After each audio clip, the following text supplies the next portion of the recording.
Hi! Welcome to my channel. Heto na naman po tayo. For today's video, pag-uusapan po natin kung paano tayo makapasa sa isang interview kung gusto natin pumunta at makapagtrabaho sa barko.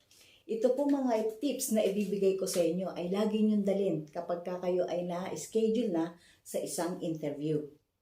So, kaya lagi niyong tandaan itong mga tips na ibibigay ko sa inyo dahil hindi man po ito 100% pero makatutulong po ito para po tayo ay makapasa sa interview papuntang barko o para tayo makapagtrabaho sa cruise ship. So, let's start guys. Number 1, smile. Ang smile po ay napakalaking bagay para sa atin na makuha tayo sa isang interview. Dahil smile is welcoming to our guests. So kapag po tayo ay nagtatrabaho sa barko, smile po ang lagi nating tandaan. Hindi po ba kapag tayo ay nakakakita ng tao na nakasmile sa atin, gumagaan ang loob natin, nafe-feel natin na welcome tayo sa kanila. Kaya wag na wag niyo pong kakalimutan, dalhin ang smile kahit saan po kayo magpunta, especially sa interview. Alright, tandaan yan. Number 2, kapag po tayo ini-interview, may mga tanong po yan. Natural, interview. But, ito lang po ang inyong tandaan. Kung ano ang tanong, siya yung sagot. Huwag po kayong magpapaligoy-ligoy ng mga sagot nyo. Kung ano po ang itinanong, yun lang po ang inyong sasagutin. Clear? Siyempre, yan po mga interviewer na yan. Ano po yan? Very observant po yan. So, wag po kayong patingin-tingin sa taas, patingin dito, mag-iisip, iwasan po natin yan. Basta po, i-focus lang po natin ang ating mga mata sa interviewer at sagutin kung ano po ang kanilang katanungan. Yun lang po. Lagi niyo pong tandaan yan. Now, number 3, confident. Kapag po tayo ay sumasagot or nagsasalita in public place, di po ba sometimes meron tayong mga public speaking na ginagawa. So, aralin po natin kung ano ang ating speech para maging tayo ay maging confident. So, confident is the key as well. So, kailangan natin maging confident kapag tayo ay sumasagot. Huwag po tayo mag-alinlangan lang kasi yung pong isasagot natin ay dapat nasa puso natin. So, kapag po ganun, confident ang ating maisasagot. Yun. Okay. So, number 4, loud and clear. Pag po tayo ay sasagot sa ating mga interviewer, kailangan ang ating sagot ay hindi naman po kalakasan, syempre, loud and clear. So, yung maiintindihan ng ating interviewer.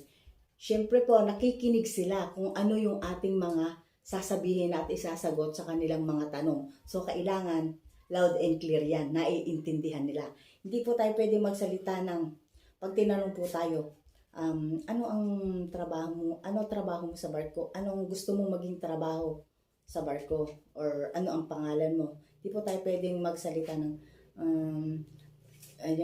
yung gano'n. Yung po bang blurred or hindi po maintindihan. Hindi po pwede yung gano'n. Kailangan po nating maging matlinaw ang ating mga kasagutan sa ating mga interviewer. Always remember po yan. Now, at saka po pala, kapag po tayo ay ini-interview, maging focus po tayo sa mata ng ating interviewer. Bakit? Kasi po, ang pagiging sincere sa ating mga kasagutan at andun po yung interest natin na makapasa sa isang interview, kailangan po natin ng eye-to-eye contact.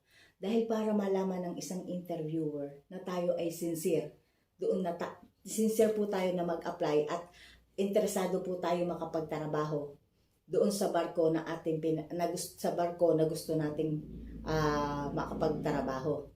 Ayun. So kailangan po natin yan, eye to eye contact sa ating interviewer. Ayun. At saka nga po pala, wag niyo pong kakalimutan na magpasalamat. Lastly, magpasalamat. Pagkatapos po ng interview, magpasalamat. Ngayon, kung siya po ay magbibigay ng shake hands, hintayin niyo po na iabot niya muna yung kamay niya bago niyo po iabot yung inyong kamay. Yan po ay bilang isang respeto sa ating interviewer. Dahil kailangan po nating maging polite sa ating, hindi lang po sa ating interviewer, sa ating guest, sa barko, kailangan po nating maging polite.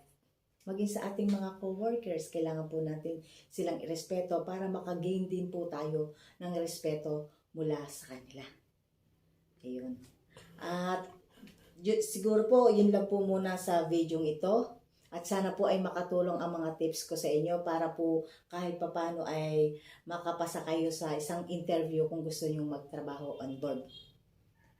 So, ayun lang po. At siya nga po pala, nakakalimutan ko pong sabihin yung aking pangalan. Tawagin niyo na lang po ako Nene. Ako po si Ate Nene. Kaya nagbibigay sa inyo ng advice kung ano ang dapat natin gawin sa ating buhay or kung may gusto tayong marating sa ating buhay. Ayun. Sana po nakatulong ang aking tips sa araw na ito.